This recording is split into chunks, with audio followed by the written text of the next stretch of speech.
네, 가설 검증에 대해서 좀 이 가설이라는 것에 대해서 조금 설명을 좀 드리려고 합니다. 이 가설.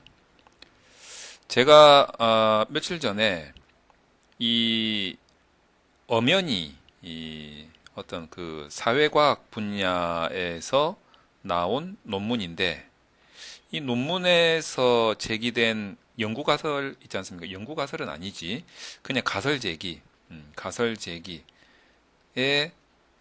나온 그 가설 내용을 보고 이렇게 생각하시는 분도 있구나라는 그런 느낌을 좀 받았습니다. 어떤 것이냐면 이 연구에서 검증하고 싶은 내용이 있는데 그 내용이 우리가 일반적으로 알기에는 연구 가설이죠.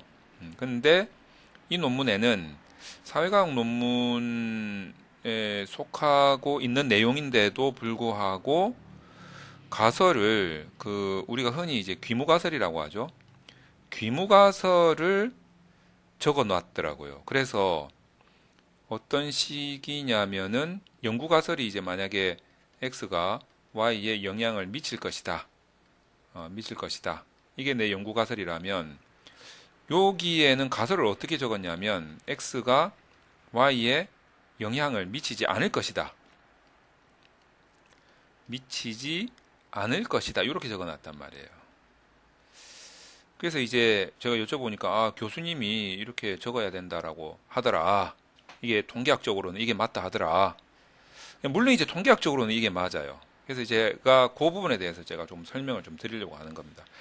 통계학적으로 보면은 우리가 뭐라고 나와 있냐면 뭐 그러니까 쉽게 말하면 이제 기무가설을 이제 기각시킴으로써 이 연구가설 귀무가설이다. 귀무가설을 이제 우리가 기본 전제가설로 딱 세웠을 때는 이 연구가설이 귀무가설에 대한 대립가설이 된단 말이에요.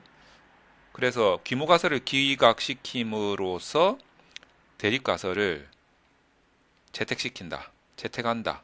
자, 요런 전략을 쓴단 말이죠. 이때 이 대립가설이 연구가설이 되는 거죠. 연구자가 진짜 내가 검증하고 싶은 그 연구가설이 되는 거죠. 근데 요게 여러분들 잘 생각하셔야 되는 게 이게 이제 어떤 경우냐면 그 귀무가설에 해당되는 그 내용이 거의 일반적일 때, 보편적일 때, 요때입니다. 그래서 이제 내가 제시하고자 하는 이 연구가설, 즉 귀무가설에 대한 대립가설이 어떻게 보면 좀 특수한 케이스라고 볼 수 있는 거죠. 그래서 이제 우리가 흔히 통계학에서 많이 비유하는 게 뭐냐면 백조죠, 백조. 백조. 백조가 뭡니까? 그냥 우리 이제 백조를 놓고 보면 이게 흰 백자잖아요. 흰 백자. 화이트잖아요. 화이트인데 이 백조가 일반적으로 보면 다 하얗다라는 거예요. 희다. 그런데 이제 특수한 케이스가 뭐냐면 희지 않다라는 거죠. 다시 말해서 블랙스완. 예, 블랙스완이라고 있죠. 블랙스완. 그래서 얘가 대립가설이 되는 거죠. 자, 요런 케이스일 때 우리가 일반적이고 보편적인 것이 귀무가설이 되는 것이기 때문에 희지 않다라는 것을 그러니까 검었다 이게 뭐 까맣다라는 것을 검증하는 것보다 희지 않다 희지 않다라는 것을 검증하는 게 훨씬 더 가성비가 있다는 거죠. 다시 말해서 그냥 흰 것 중에 까맣게 생긴 거 한 마리 발견하면 되는 거예요. 그래서 언제였죠? 오래전에 호주의 무슨 호수에서 이 블랙스완 한 마리가 발견된 거예요. 그렇게 그냥 생활하다가 그냥 까만 거 한 마리 발견하면 희지 않다라는 게 검증이 돼버리는 거잖아요. 그러니까 희지 않다라는 게 희다라는 게 기각이 됨으로 인해서 까맣다라는 게 반대급부적으로 채택이 되는 뭐 요런 상황이 초래가 돼서 요런 검증 방식이 훨씬 더 편하다라는 겁니다. 그래서 이제 귀무가설을 기각시킴으로써 대립가설을 채택한다. 요런 게 이제 통계학에서 가설 검증의 가장 기본적인 맥락인 거죠.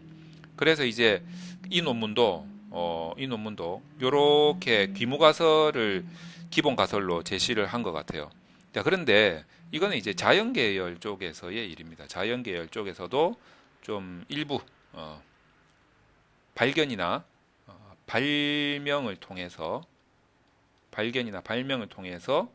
어떤 학술적인 가치를 추구하는 그런 자연계열 쪽의 연구가 이런 가설 검증의 전략이 맞을 수 있다라는 거죠. 근데 우리가 사회과학 계열은 이거 반대예요. 사회과학 계열은 이 귀무 가설이 있고 대립 가설이 있다면 이 대립 가설이 이제 우리가 제시하고자 하는 연구 가설이라면 자연 계열은 발견이나 발명이기 때문에 뭐 다 지구가 네모나타라고 알고 있던 시절에 갈릴레이가 지구는 동그랗다 이렇게 가설을 던지는 상황 아닙니까? 그러니까 대부분의 사람들은 지구가 네모나타, 백조는 희다 이렇게 생각하고 있는 거예요. 근데 사회과학 쪽에서는 그렇지 않다라는 거죠. 사회과학 계열은 기본적으로 학문의 종류가 경험의 학문이에요. 그래서 인간의 DNA를 가지고 태어난 사람들이라면 누구나 다 직간접적인 경험치를 다 가지고 있기 때문에 누구나 다 빤히 알만한 것들이에요. 그래서 우리 연구 가설은 오히려 이쪽이 일반적이에요. 그리고 기무가설 이쪽이 특수한 케이스가 되는 거죠. 그렇기 때문에 반대로 해서 그냥 우리는 연구 가설을 채택시키면 되는 거예요. 이게 더 가성비가 있다라는 거죠. 그래서 사회과학에서 대부분의 연구 논문에서는 가설을 이렇게 하는 것이 아니고 그냥 영향을 미칠 것이다라고 해서 자기의 대립가설, 연구가설을 그러니까 여기서는 대립가설이라고 보기보다는 바로 연구가설로 명칭을 쓰는 게 낫죠. 그리고 나서 자기의 연구가설을 바로 채택시켜 버리는 게 더 가설 검증에 가성비가 있다라는 겁니다. 이제 그래서 보통 보면 이제 통계학을 전공하신 분들 있잖아요. 수학을 전공하셨거나 뭐 통계학을 전공하셨거나 수리 통계학이라든지 자연계열 쪽에서 통계를 전공하신 분들이 사회과학 쪽에 와가지고 사회과학에서 사용하는 그 통계 분석 과정의 로직을 자연계열의 방식으로 이해를 하시게 되면 논리에 맞지 않다. 자기들이 지금까지 공부한 것과 모순된다.